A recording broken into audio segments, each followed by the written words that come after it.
કટાર Ghoddod road doctors club association દ્વારા વર્ષ 2026-27 માટે નવી કાર્યકારી સમિતિની જાહેરાત કરવામાં આવી છે। પ્રખ્યાત ન્યુરો અને સ્પાઇન સર્જન ડોક્ટર ધવલ પટેલને અધ્યક્ષ અને ડોક્ટર સુચય પરીખ સેક્રેટરી તરીકે નિયુક્ત કરવામાં આવ્યા છે। હું ડોક્ટર સુચય પરીખ આ વખતે BGDC થી સેક્રેટરી પોસ્ટ પર સિલેક્ટ થયો છું અને આ 2026-27 માટે હું આખું વર્ષ સેક્રેટરી પોસ્ટ પર રહીશ અને બધી મારી સેવાઓ આપીશ। સુજયભાઈ, તમારી સેક્રેટરી તરીકેની જવાબદારી 2026-27માં શું હશે? મારે સૌથી પહેલાં તો જે મારા પ્રેસિડેન્ટ છે એમને બધી રીતે સપોર્ટ કરવાનો છે અને તે સિવાય સાથે જે આખી એક્ઝિક્યુટિવ કમિટી છે તે કમિટીનું સંચાલન સરખી રીતે થાય તે જોવાનું છે, જેથી કરીને BGDC સરખી રીતે આગળ વધે એ વસ્તુનું ધ્યાન રાખીશ। આપણે શું ગોલ લઈને આજે તમે સેક્રેટરી પદ જે શોભાવ્યું છે, શું તમારું વિઝન છે? વિઝન અમારું એક જ છે કે ટાઈમ ટુ યુનાઇટ, બધા ભેગા મળીને આગળ વધીએ, એ જ અમારું વિઝન છે અને એ જ અમારું મિશન રહેશે। ભૂતકાળમાં BGDCએ જે કાર્યક્રમો કર્યા છે એનાથી વિશેષ આપ શું કરવા માંગો છો? જે કાર્યક્રમો થઈ ચૂક્યા છે કદાચ અમે ઓલમોસ્ટ પ્રોગ્રામ્સ તો ઓલમોસ્ટ સરખા જ થશે, પણ ડેફિનેટલી સોશિયલ વર્ક અમે વધારે કરવા માંગીશું અને સાથે એક અમારે વસ્તુ જે કરવી છે કે ભાઈ જ્યારે બી કોઈ બી ડૉક્ટરને કંઈ પણ જરૂર હોય તો અમે ત્યારે આખી ટીમ તરીકે ત્યાં એમની જોડે ઊભા રહીએ, તે વસ્તુ અમે સાથે સેવા આપવા તૈયાર છે। BGDCના આખા વર્ષ દરમિયાન આપ કેટલા કાર્યક્રમો કરવા માટે ઉત્સુક છો? લગભગ મહિનાના 2 થી 3 કાર્યક્રમ થશે, એટલે એવરેજ ગણી લઈએ તો આખું વર્ષનું લગભગ 25 કાર્યક્રમ અપ્રોક્સિમેટલી થવા જોઈએ। સુરત શહેરની જનતાને શું મેસેજ પાઠવવા માંગો છો? સુરત શહેર માટે એ જ છે કે ભાઈ અમે એઝ ડૉક્ટર્સ આખું ગ્રુપ સાથે સક્રિય છે। તમને જ્યારે પણ કોઈ પણ રીતની કોઈ પણ જરૂર હોય BGDC એક ટીમ તરીકે આવીને આગળ ઊભું રહેશે। પછી એ મેડિકલ કે પ્રોબ્લેમ્સ હોય કે કંઈ પણ હોય ત્યારે દરેક વસ્તુમાં આગળ સેવા આપવા તૈયાર રહેશે। હું ડૉક્ટર કશ્યપસિંહ ખરચિયા BGDCથી લગભગ 10-11 વર્ષથી એક્ટિવલી પાર્ટિસિપેટ કરું છું અને જોડાયેલો રહ્યો છું। 2001થી BGDCની શરૂઆત થઈ અને ત્યારથી એસોસિએશન ઉત્તર પ્રગતિ કરતી રહ્યું છે। દર વર્ષે એમાં નવા પ્રેસિડેન્ટ સેક્રેટરીની વરણી થતી હોય છે અને મને આનંદ થાય છે કે દર વર્ષે દરેક એસોસિએશનના સેક્રેટરી અને પ્રેસિડેન્ટ કંઈક નવું કરીને એક કદમ આગળ લઈ જાય છે એસોસિએશનને। કયા વિઝન સાથે તમે શરૂઆત કરી હતી BGDCને અને આજે પરિપૂર્ણ થયું છે એવું લાગે છે આપને? આજે 26 વર્ષ થવા જઈ રહ્યા છે, ત્યારે જ્યારે શરૂઆતમાં ફાઉન્ડર મેમ્બરે આની શરૂઆત કરી હતી એ બધાને અત્યારે યાદ કરીને હું અભિનંદન પાઠવું છું કે જે આ વિઝન સાથે એમણે આ એસોસિએશન ચાલુ કર્યું હતું અને ધીમે ધીમે અમારી જેવા યુવાનોની અંદર એમને જોઈને પ્રેરણા મળી અને આ એસોસિએશનને આ મુકામે લઈ ગયા છે કે અત્યારે સુરતનું એક પ્રતિષ્ઠિત ડૉક્ટરોનું એક સમુદાય કહેવાય કે જે એવી બધી પ્રવૃત્તિઓ કરતી આવી છે જે સમાજ માટે ઉપયોગી છે। કોઈપણ સામાજિક સેવાઓથી લઈને ડૉક્ટરો માટેની સાયન્ટિફિક સેશન્સ હોય કે કોન્ફરન્સ હોય, અને કોન્ફરન્સ પણ એ લેવલની કરવામાં આવે છે કે નેશનલ સ્પીકર્સ દર વર્ષે સુરતમાં આવતા હોય છે। એટલે એક પ્રતિષ્ઠિત એસોસિએશન તરીકે આમાં કામ કરવાનો અમને ગર્વ છે। સાહેબ, 26 વર્ષના આટલા લાંબા ગાળાના કોઈ એકાદ સારા તમને યાદગાર પ્રસંગ અને કોઈ એકાદ દુઃખદ પ્રસંગ એ વિશે પણ થોડી વાત કરો।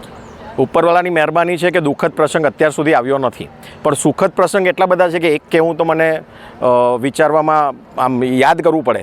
પણ એક સુખદ પ્રસંગ એવો છે કે પદ્મશ્રી પ્રકાશ કોઠારીજી આ એસોસિએશનમાં 2 વખત આવી ગયા છે। ઇન્ડિયન ક્રિકેટ ટીમના ફિઝિકલ કોચ એ આ એસોસિએશનમાં આવીને ગયા છે। જયભાઈ વસાવડા હોય કે કાજલબેન ઓઝા હોય જેવા સાહિત્યને લગતા જે નામાંકિત લોકો છે, રાજકીય લોકો, એ બધા એસોસિએશનમાં આવીને ગયા છે। એટલે એસોસિએશનમાં અમે યાદ કરવા બેસીએ તો સુખદ પ્રસંગની લાઈન છે અને એવી આશા રાખું કે એ ઉત્તર વધ્યા જ કરે અને દુઃખદ પ્રસંગ તો અહીંયા આવવાનો જ નથી। હેલો ફ્રેન્ડ્સ, હું ડૉક્ટર ધવલ પટેલ, ન્યુરો અને સ્પાઇન સર્જન, યુનિવર્સલ હોસ્પિટલનો consultant, director and founder member. આજે BGDC એસોસિએશનના 2026 અને 27ના પ્રેસિડેન્ટ તરીકે નિયુક્ત થવાનું મને ખૂબ જ આનંદ છે।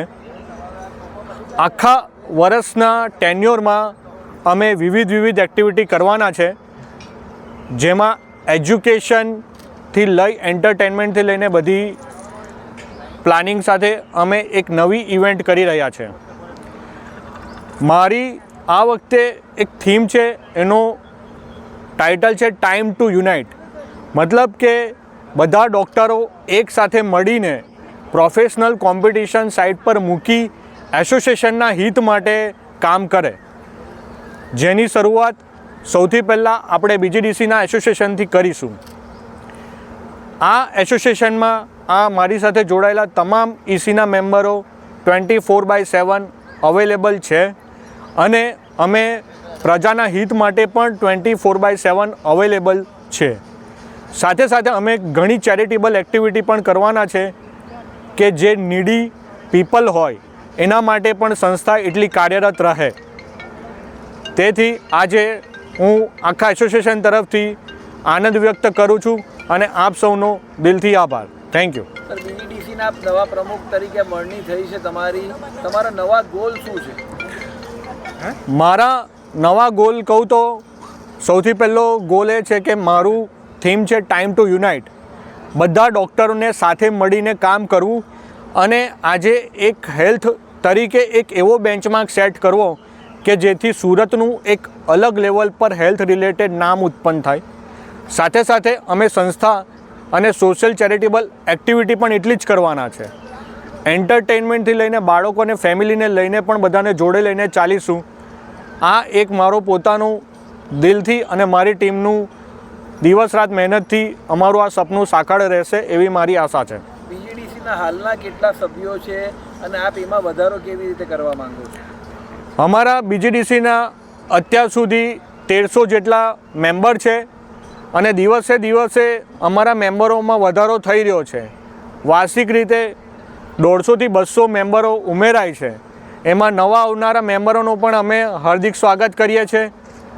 નવા આવનાર મેમ્બરોને પણ અમે બને એટલી મદદ કરીએ છીએ કે જેથી એ લોકો પણ કોમ્યુનિટીને બને એટલી હેલ્પ કરી શકે અને સારી સેવા આપી શકે. અંતમાં સુરત શહેરના શહેરીજનોને શું મેસેજ પાઠવવા માંગો છો? મારા સુરત શહેરના શહેરીજનોને એટલો સંદેશ છે કે અમારું એસોસિએશન તમારા માટે હેલ્થ માટે હંમેશા પહેલા નંબર પર જ રહેશે. આજે કોઈને પણ હેલ્થ રિલેટેડ ઇશ્યુ હોય કે કોઈ પણ ડૉક્ટર રિલેટેડ ઇશ્યુ હોય તો અમારા એસોસિએશનને આવે, અમારા ટીમને મળે. અમે 24/7 અમારી ટીમ સાથે